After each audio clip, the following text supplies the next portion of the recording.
He exactly wants to do the same what his guru did to him. And what is it that we have to do if our guru has to work on us? In my humble experience, I feel that we should be available for him all the time. Sadhguru has thousands and thousands of disciples across the world with whom he is personally working on. We just have to be available for him. Today we might be doubting our own capacities, our own potential, but he is there for us all the time.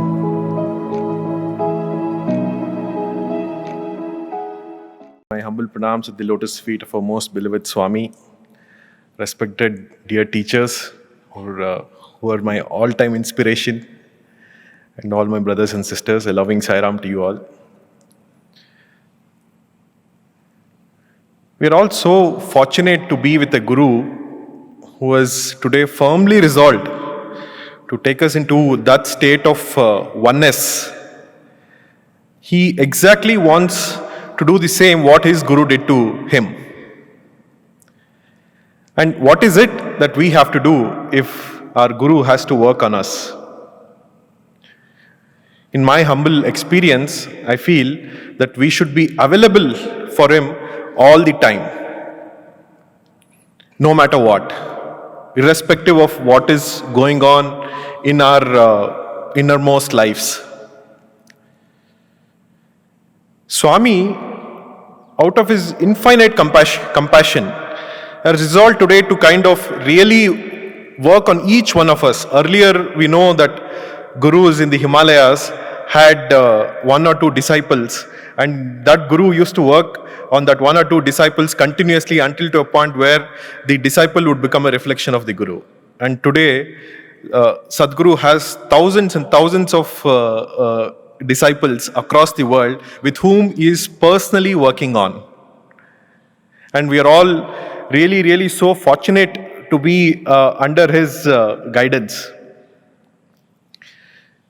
Let me narrate two incidents that tell us how being with a guru, a perfect guru, who is continuously manifesting that divine will all the time, if we are just available to him, how we in turn become instruments in the divine mission, and we become better and sharper instruments. Without which, without the Guru's presence, this instrumentation or being better or sharper instruments would never be possible. I'll just narrate two incidents in my life that happened. 2016, just 2 years after my work experience, had zero work experience in construction, was posted in Palwal. We were just a 5-member team. And the first project that Swami gave us was to build a Ganesh temple. I didn't know the sea of construction that time, and out of our own enthusiasm, we contacted the architect, contractor, and tried to lay a foundation. So we had to do a square shape foundation. In 4 corners, we had to kind of erect the columns. But out of our ignorance, we forgot to lay the columns itself in the 4 corners. And we had dug up, we had built a wall underneath. And when it was ready, and when we really started building the walls from the ground level, one fine day when we were watering it, all the 4 walls broke open. This was in May 2016, and in November 2016, the Prime Minister inaugurated the hospital virtually. So you can imagine a person who didn't know the sea of construction, who absolutely had no idea about what building a hospital was used as an instrument. And like me, 100 others who were involved in the project later on became instruments. That one incident reminded me that, if you are in the presence of a guru, if you are in the presence of the divine master, anything can be possible. We just have to be available for him. Today, we might be doubting our own capacities, our own potential, but he is there for us all the time. Similarly, in 2018, when he pulled me back suddenly from Palwal to Bangalore and asked me to head Sai Shiva Nutritions, I had no idea. I didn't know the N of nutritions. If it was C of construction, here I had no idea about N of nutritions. But again, today we all see that's in a magnificent structure which feeds about 9 million children every single day. And it's just possible because we are there with that live wire. And when you two get in contact with him, you too become a live wire. So that is the power of a guru. I'll just keep it simple, and I'll just end with a brief note I wrote just a few days back. As we go through life, we go through different ups and downs, the lows and ebbs, but this is what I wrote.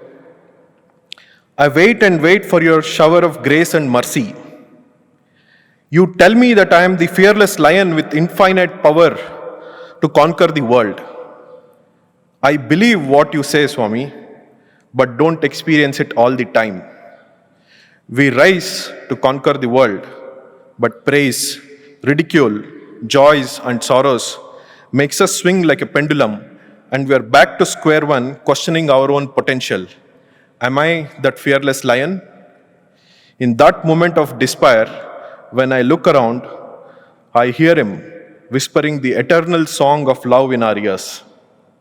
Caught between the doing and the guilt of not doing, the song reminds us of our dharma to be rooted in that love.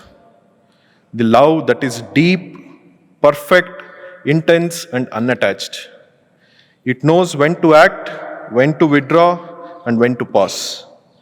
Reminding ourselves that we are the very embodiment of that eternal love is the only effort required. Rest all is incidental. Sometimes that effort also becomes difficult. It's painful. That's when I surrender to you, O Lord, letting go of everything. May that universal force steer our minds and hearts in all our thoughts and actions.